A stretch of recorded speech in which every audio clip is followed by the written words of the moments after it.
ஒன்று.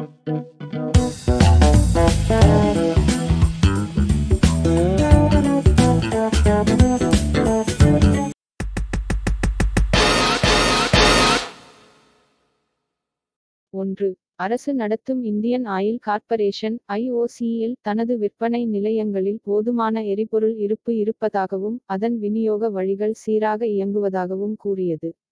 2. FY25 இல் Coforge persistent systems, ஹெக்ஸவேர் technologies மற்றும் எம்பேசஸ் போன்ற நிறுவனங்கள் 7 விழுக்காடு முதல் 32 விழுக்காடு வரை வருவாய் வளர்ச்சியை பதிவு செய்தன. இதற்கு நேர்மாறாக TCS, இன்ஃபோசிஸ் மற்றும் எச்டெக் ஆகியவை சுமார் 4 விழுக்காடு மிதமான வளர்ச்சியை பதிவு செய்தன. அதே நேரத்தில் விப்ரோவின் வருவாய் 2 விழுக்காடு குறைந்துள்ளது.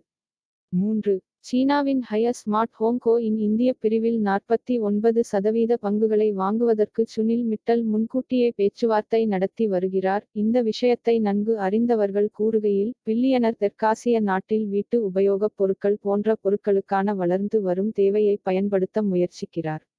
4. India infrastructure finance company limited (IIFCL) பசுமை நிதியுதவிக்கு அதிக கவனம் செலுத்த திட்டமிட்டுள்ளது. பிரபலமான கருத்துக்கு மாறாக தனியார் முதலீட்டாளர்கள் அதிக அளவில் வருகிறார்கள் என்றும் அது உணர்கிறது. 5. இந்தியாவும் சிலியும் வியாழக்கிழமை விரிவான சுதந்திர வர்த்தக ஒப்பந்தத்தை பேச்சுவார்த்தை நடத்துவதற்கான குறிப்பு விதிமுறைகளில் கையெழுத்திட்டன.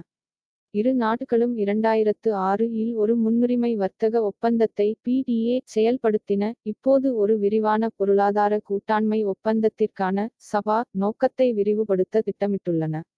6. விமான நிறுவனமான இண்டிகோ, அதன் சர்வதேச நீண்ட தூர வலையமைப்பின் எதிர்கால விரிவாக்கத்திற்காக அதன் பரந்த, உடல் விமானக் குழுவை அதிகரிக்க நோர்ஸ் அட்லாண்டிக் ஏர்வேஸுடன் ஒரு புதிய ஒப்பந்தத்தில் நுழைந்துள்ளது. இந்த ஒப்பந்தத்தின் கீழ், இண்டிகோ 2 கூடுதல் போயிங் 787 முதல் 9 விமானங்களை குத்தகைக்கு, குழுவினருடன் கூடிய விமானம் குறைக்கும்.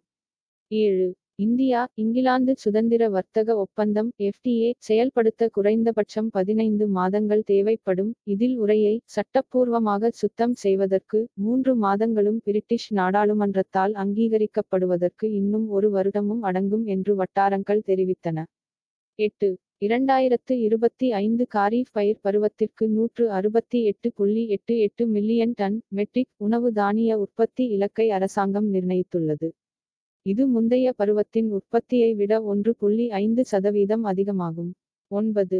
ஐக்கிய இராச்சியத்துடனான சுதந்திர வர்த்தக ஒப்பந்தம் (FTA) இந்திய கடல்சார் பொருட்கள் ஏற்றுமதியாளர்கள் அமெரிக்காவில் கட்டண மோதல்கள் காரணமாக நிச்சயமற்ற தன்மையை எதிர்கொண்டாலும், அவர்கள் தங்கள் இருப்பை வளர்த்து, அங்கு சந்தை பங்கை மீண்டும் பெற உதவும் என்று எதிர்பார்க்கப்படுகிறது.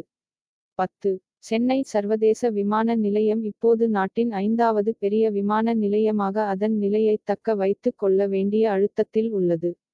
கொல்கத்தாவின் நேதாஜி சுபாஷ் சந்திரபோஸ் சர்வதேச விமான நிலையத்தின் பயணிகள் கையாளுதலில் ஏற்பட்ட விரைவான அதிகரிப்பு, FY25 இல் சென்னையின் முன்னணியை கிட்டத்தட்ட பாதியாக குறைத்துள்ளது. சுவாரஸ்யமாக, 2 விமான நிலையங்களும் இந்திய விமான நிலைய ஆணையத்தால் இயக்கப்படுகின்றன.